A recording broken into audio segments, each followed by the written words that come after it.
Good evening. Welcome back to another episode of the Daily Bias series.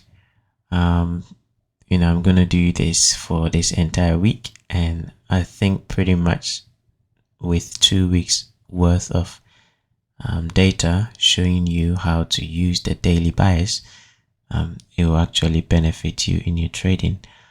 Obviously, as everything human beings, we want more. So, if you want to learn more, just use the Telegram link below the video description and then send me a message. Um, I'm just gonna say this once. I actually have my own, Discord group that I'm trying to help a few people, right? The goal was to help 30 people, and currently I have 19. So if you are interested, I've only got 11 places available, and we will obviously dive into more understanding in price rather than just the daily bias. So if you're interested, just send me a message and I'll show you how to be part of that group. It's not compulsory, but if I were you, I would want to know more. That's why I'm saying that. All right, you don't have to. So let's jump into today's price action. Friday, I said we wanna expect price to continue going down, and I'm not sure if I did give levels, but if you did watch my weekly forecast from the 26th to 30th of September, posted yesterday, you will see the levels that I was expecting the euro to reach for. And in case you haven't watched it, I actually measured this range here, and all I did was look for 2%. So 618 and 2% as the downside objectives. Right. So as we have closed today, right, I don't need to go on the H4. Okay. The daily is enough. But let's look at the H4 and see how you could have, traded that. So on the H4, we actually gap down from the market open, right? So straight away from the market open, we gap down and actually closed below Friday's low. That was a confirmation of the continuation, as I have thought it in the first video on how to determine the daily bias. So going into London, you're already looking for a sell. Now, if this happened in London, then you go into New York session looking for a sell. But since this happened in Asia, you go into London looking for a sell, right? So all price did was actually come back into filling the gap that was in Sunday gap. That's all price did. It gap down, came back, fill the gap, and then obviously continuation. So we're gonna expect price to continue going lower. Now let's jump into the 1 hour time frame and then see how you could have taken advantage of this. So on the 1 hour time frame in London session, all price did was just pull back into the range. So it's a case of just using the fib high to the low and using OTE. So OTE was here, right? You find either entry there or 70.5 or 79 retracement level, and that will get into your trade with your stop above there, looking for a run back down here and the 2% level that I pointed out. And then in New York session, we also had another OTE. So London put in a high, New York retraced, and then another OTE over here, and price obviously went down. On the 15 minutes time frame, it's much clearer. You can see it better. Right, this was the London impulse, retracement, and then continuation to end the day. So Going into tomorrow, what should you expect? I want you to look at this gap here. Pay attention to this gap, right? And also have this low on your chart because it's an important low. One of the things that I wanted to share on YouTube was Tuesday and Thursday's price action, but I decided not to because my Discord members they thought that it was too good to share, so I only shared it in the Discord. But Tuesdays, there's some kind of price action that you need to pay attention to, Tuesdays and Thursdays. So that can happen down here. So going into tomorrow, I'll pay attention to this gap and the 2% as a draw on liquidity.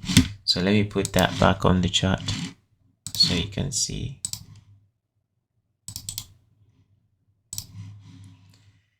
Draw that level. Okay, so going into tomorrow, from here I want price to be down there and here. Okay, now what will change that back to that old understanding again? Either the H4 closes above this high, which is today's high, right? Or we close above it entirely by the end of the day. That is the only criteria that will change price direction for me. Okay, and you want to make it this binary. It's either this or that. Okay, no ifs and buts. It's either we close above it on the H4 or by the end of the day we are above this high. Then we are looking this high to this low, and you can trade inside that range. But as long as price is here, you're gonna be looking down here and there. One more time, stop trying to call the low, stop trying to buy the low, stop trying anticipating the low. Just go with the flow. Okay, now I personally don't trade on Mondays. I literally had the entire day observing and sleeping, so I didn't trade anything this today. But there's a couple of pairs that I'm actually looking at. So me being generous, I want to point you to a few pairs that I'll be looking at going into tomorrow. But hopefully you understand what to do with the euro, because that's the pair that I want to use as the teachings. Okay, so the pair that tomorrow I'm actually interested in is Euro Aussie.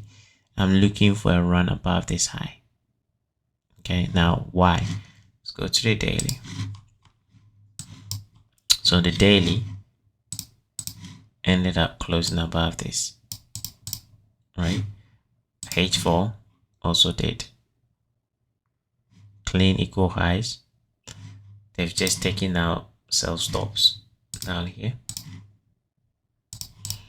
Okay, so if they've taken out sell stops down here and price made effort to climb above a short-term high, then the idea is they want to seek liquidity above, which we do have this high and that high, previous week high and 2 weeks ago the high.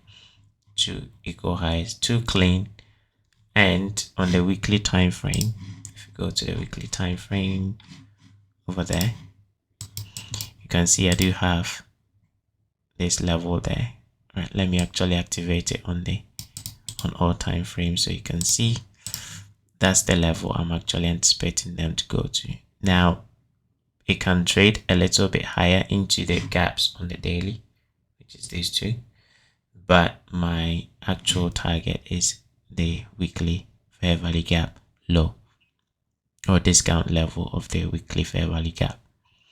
And then once price reaches there, I will look to see if I'll leave a portion for the gaps on the daily, or I'll maybe find another entry once we reach that level and I see more strength, I'll look for continuation. Now, someone might ask, but you are bearish on euro, why are you looking for a buy on the euro pound? I'm sorry, on the euro Aussie. And the answer is euro pound, right? Euro pound is bullish. Okay, that means even though euro is going down relative to the pound, euro is stronger. Okay, that's why the pound is melting and euro is not. Yes, they are both going down, but pound is going faster because of euro pound. Okay, also if you look at the futures market, which I did some lines on there. If you look at the futures market, right, let's put Aussie here and put euro there. Notice the strength to the downside on this versus the strength to the downside on that.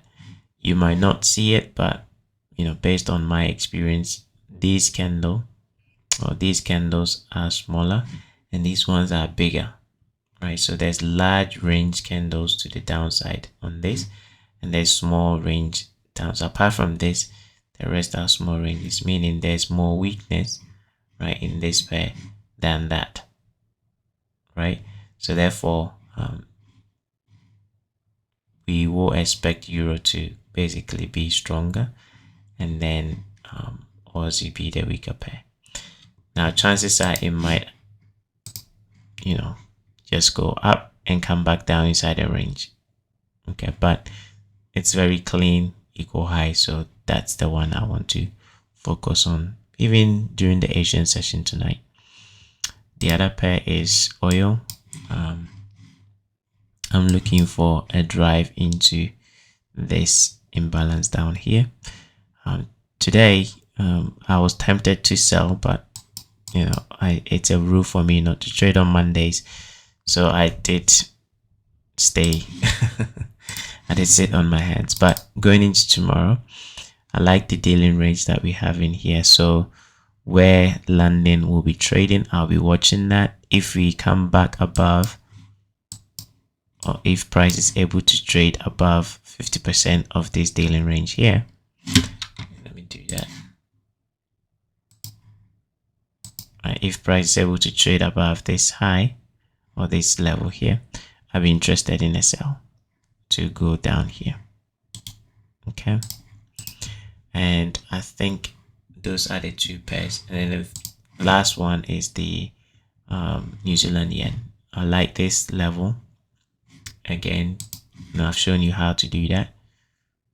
Actually, before I move away from here, let me point you to why I love changing it to a line chart.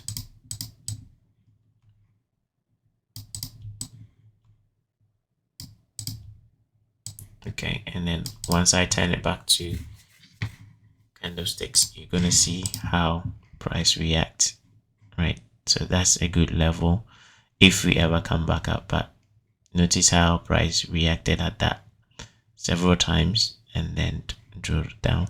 So that's a level I'm watching for tomorrow, right? And then my target is 80.48. Okay, so that's pretty much it. Hopefully you got something out of it. I'll see you tomorrow for another daily buyers video. Until then, peace.